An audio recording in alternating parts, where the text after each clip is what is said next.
Olá, paz e bem, estamos aqui no Fé e Razão para você ter os 15 motivos para rejeitar a sola escritura. Então vamos lá, meus irmãos, né? Tudo começou, né, hoje, quando o protestante botou: católicos romanos, onde está escrito que a igreja é a verdade absoluta? Silogismo não vale, né? E aí eu falei: eu não precisava estar escrito nada. Pela própria lógica, né, você tem que aceitar que a igreja é a verdade absoluta. Aí o protestante botou: lógica para quem não tem compromisso com as verdades bíblicas. Eu pergunto aos protestantes: quais são as verdades bíblicas? Por favor, né? Mostre para mim as verdades bíblicas no protestantismo. É um desafio, né? A Bíblia é para os servos de Deus. Aí o cara já bota, né? Não, porque a Bíblia é só para os servos de Deus, né? Vamos ver isso aí mais adiante. Eu falei: cara, quem garante que a Bíblia é a verdade absoluta? É uma questão que eu boto para os protestantes. Quem diz para você a Bíblia é a verdade absoluta? Aí o cara cita a própria Bíblia, né? Ele vai citar, né, o famoso 2 Timóteo 3, 16, 17, que eles nunca leem o capítulo inteiro, eles só citam um trechinho, né? Você já conhece isso. E que e nem só de pão vive o homem, mas de toda a palavra que procede da boca de Deus. Eu pergunto ao protestante: você escreve com a boca? É uma questão que eu boto.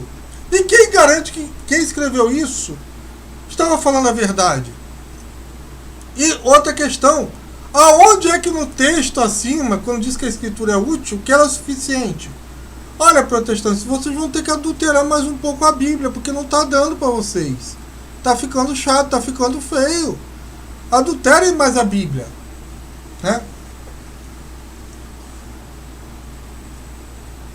Aí o cara botou: só falta você postar que a Bíblia é a palavra da Igreja Católica Romana. Olha, a Bíblia pode não ser a palavra da Igreja Católica, mas é o único meio de você saber que ela é verdadeira. Não existe outro. É ela que dá a garantia que aquilo que está ali dentro é verdadeiro. Porque um documento não se auto-autentica. Você pode ir no cartório e falar: olha, eu tenho esse documento aqui, eu quero que você autentique, né? Sem assinatura, sem nada. Não vai servir de nada. Você tem que ir a um cartório para que aquilo se autentique. Você não pode chegar para o documento né? Os documentos se auto-reconhecem. Isso não existe. É a questão que eu boto para os protestantes, eles teimam em não entender. Porque eles são obstinados pelo erro. Quem garante que quem escreveu isso é verdade? Quem garante que a Bíblia é superior ao Corão, né? Ou os escritos dos hindus? E outra, onde é que está que é suficiente no texto? E eu sempre questiono: cara, vocês escrevem com a boca? Aí o cara, ele não consegue responder e volta na mesma questão, né? Ele bota: a Bíblia é a verdade absoluta. Está lá em 2 Timóteo 3,16 e 2 Pedro 1,20, né? Assim sendo, o Espírito Santo não vai se contradizer o que está na Bíblia, pois foi ele mesmo que escreveu a Bíblia. Não foi, meu amigo. Olha, inspirado por Deus não quer dizer que foi escrito por Deus, né? Porque se ele não está aqui como você botou, que ele escreveu através de homens movidos por ele, então não foi ele que escreveu, ele inspirou, tá? Isso leva muita gente ao ateísmo, tá? O Espírito tem sua palavra e a vontade revelada nas Escrituras. Não tem. Acabou.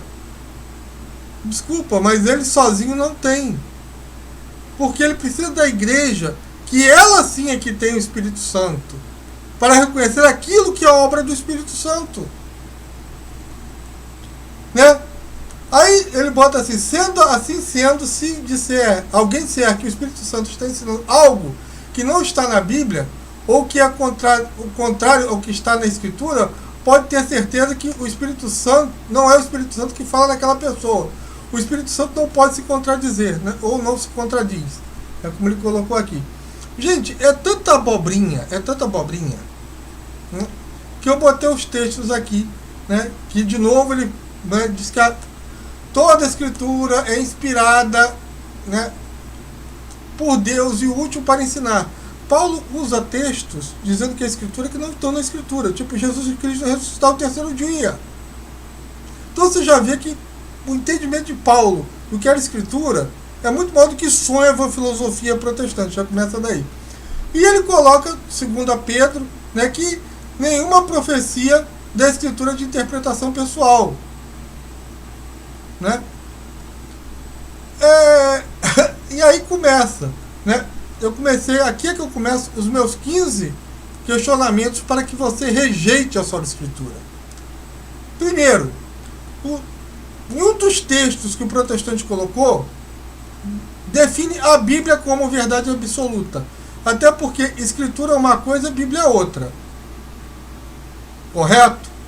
Porque se Paulo está falando toda a Escritura, ali já não tinha o Apocalipse. Então você tem que considerar Apocalipse, carta de Tiago, os Evangelhos. Então você tem que entender primeiro o entendimento de Escritura de Paulo. Ele está falando ali no máximo do Antigo Testamento e olhe lá. Né? Isso é para o protestante medíocre. Porque se você for pegar o entendimento de Paulo de Escritura, é muito maior do que ele sonha. Paulo fala coisas que estão na Escritura que não existem nas Escrituras. Segundo, quem garante que o que a Bíblia fala é verdade? Terceiro, eu continuo perguntando aos protestantes, vocês escrevem com a boca? O que sai da boca? São palavras, né? Ou já sai impresso um texto escrito? Né? Deus dá um print na cabeça dele e sai impresso aquilo. Quarto, quem garante que a sua interpretação da Bíblia é melhor que a minha? Ou, por exemplo, quem garante que a sua interpretação da Bíblia de não batizar crianças é melhor que daquele protestante que batiza crianças? Né? Quinto, o Espírito Santo não vai se contradizer, né, no que está na Bíblia. Então por que todos os protestantes têm uma doutrina contraditória e todos dizem que tem base bíblica? Essa é a minha quinta questão a ser levantada. Sexto, a Bíblia fala que a autoridade maior é a igreja, que é o coluna sustentáculo da verdade. Se o senhor não acredita nisso, dizendo que a Bíblia é a autoridade máxima, o senhor não está entrando em contradição? Sétimo, né? Se a autoridade máxima é da Bíblia, por que o diabo a utiliza? Né? Ele faz a sua interpretação.